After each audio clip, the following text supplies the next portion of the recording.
He intended his life to be typical, exemplary. We see this in verse 21. Look at verse 21. Leaving you an example. And that word he uses for example there is like the little things they used to have up when I was in grade school above the chalkboards that would have the very nicely, written letters so you could learn how to read them. That's exactly the word in the Greek that's used. It's a model that we are to trace, to follow, to learn how to do something. That's what Jesus' life is for the Christian. It's a life that we are to follow, to learn how to live a truly, fully human life. Now, how are Jesus' sufferings an example? As it says here in verse 21. Haven't we just said that his sufferings were unique? They were unique in their effect.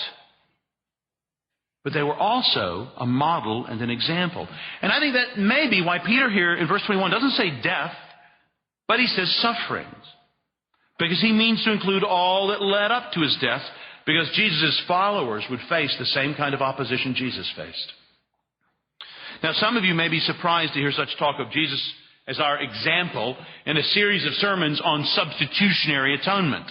There is, in fact, what is sometimes called another whole theory of the atonement that is named the example or the moral example theory of the atonement.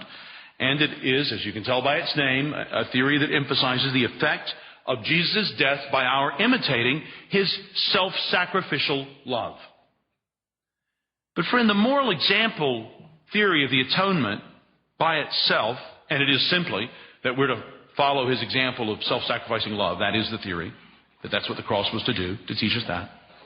That theory by itself is incomplete and even false. In order for Christ to be a good example, his death must accomplish something. Or else it's no more than an example of a pointless death. The cross can only be a good example, a moral example, if we believe that his death is substitutionary, that it has accomplished something.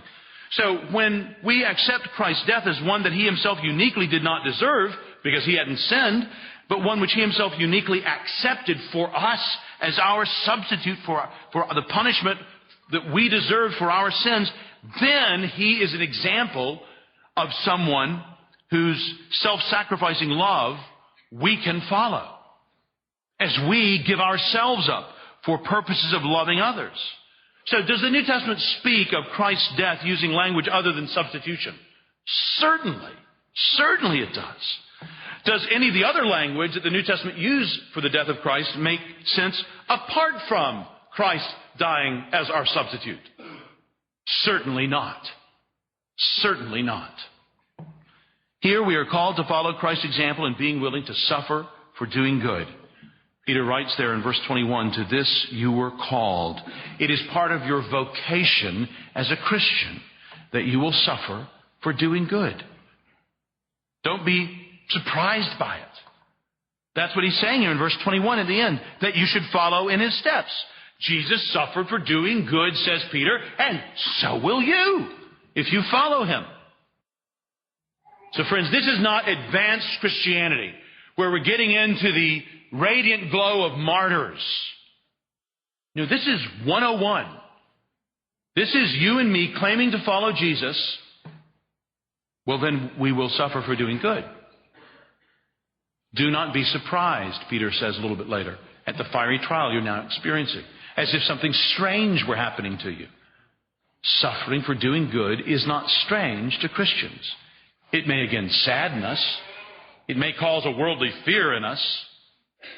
But it's not strange. It's not unexpected. It's not a signpost that we're going the wrong way. It's a signpost that we're actually going the right way. That we're actually following Jesus. It's interesting when you consider who's saying this too. This is Peter. Do you remember when Peter first confessed Jesus as the Messiah? Jesus said he was going to suffer. Peter rebuked him for saying he was going to suffer. He wouldn't hear of it. He didn't think it was appropriate. And then, of course, when Peter himself, not long later, faced some suffering, that is, 3 different people said, hey, do you know this one who's been arrested, who's being tried? Peter denied it in order to avoid suffering. This is the one who's saying this. Peter, who knew the depths of cowardice, who knew what it meant to fear man more than God. Peter's the one who's come to learn what it means to fear God more than man. Now, years later, Along with this image of the child tracing out the shapes there, that word example, figures and letters, we have this word here, follow, in his steps, which would evoke disciples, walking along behind the rabbi, walking in his way, sharing his destination, sharing his end. That's what Peter presents here as a Christian. And Peter can remember how he hadn't done that and how he now must do that and how we Christians must. Jesus Christ is the example for all Christians. All kinds of Christians have followed him. And the important fact about his disciples is not that they're old or that they're from Iran or that they have German heritage or that they're female or that they're engaged or that they're young parents. It's not their ethnicity, their gender, or their age. It's that they are following Jesus. Brothers and sisters, I pray that God will help you follow Christ wherever he leads you, through a difficult work situation, a challenging family situation, a changing church. We are to follow him. And we do that as a church. And as we do, we display the glory of God, especially as he leads us through hard times. Well, we've noticed that Peter tells us that Christ modeled the typical Christian response to suffering. But I want us to go on and note two additional things about this typical response. Jesus modeled this negatively and positively. That is, we're to follow his example of what Jesus didn't do and of what he did do. First, negatively, you see there's no retaliation. When the suffering comes that you don't deserve, as a Christian, there is no retaliation. Look at verse 23. When they hurled their insults at him, he did not retaliate. When he suffered, he made no threats. Again, if you've been reading Isaiah 53, you know that's in the background there. Again, he was oppressed and afflicted, yet he did not open his mouth. He was led like a lamb to the slaughter, and as a sheep before her shearers is silent, so he did not open his mouth.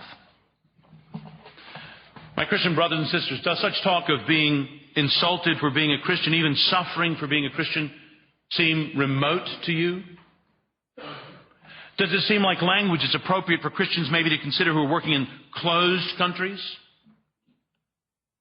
Well, it's been 4 years ago now that the Canadian Customs and Revenue Agency asked the Roman Catholic Bishop Fred Henry of Calgary to remove a pastoral letter from his diocese website. Or, he was instructed, risk losing their income tax exempt status. Officials from the Evangelical Fellowship of Canada and the Canadian Conference of Catholic Bishops were invited to Ottawa to discuss updated guidelines for charities and political activity. And we're told that their member churches like ours, should not speak out on an explicitly partisan issue during election campaigns.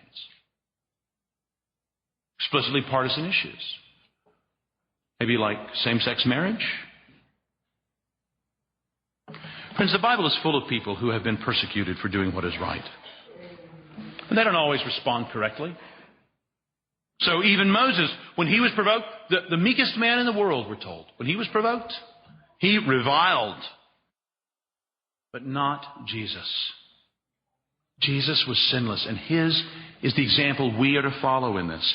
Have you considered his example of silent endurance? I read all through the gospel passages yesterday where Jesus is tried by the chief priests and Pilate, and it is striking how he, who would be so able to retaliate, did not. Before the high priest, Jesus remained silent and gave no answer. They spit in his face and struck him with their fists. Others slapped him and said, "Prophesy to us, Christ, who hit you?" When he was accused by the chief priests and the elders, he gave no answer. Then Pilate asked him, "Don't you hear how many things they're accusing you of?" But Jesus made no reply, not even to a single charge, to the great amazement of the government. The abuse just continued. And so did his silence. Even in the most severe suffering, Christ did not retaliate. Peter tells the Christians here in 1 Peter 2, verse 24, that Christ died on the cross so that we would die to sins, and not least among those sins would be your desire and mine for retaliation. As Paul teaches us in Romans 6, we have died to the dominating power of sin. We do not have to respond to evil with evil.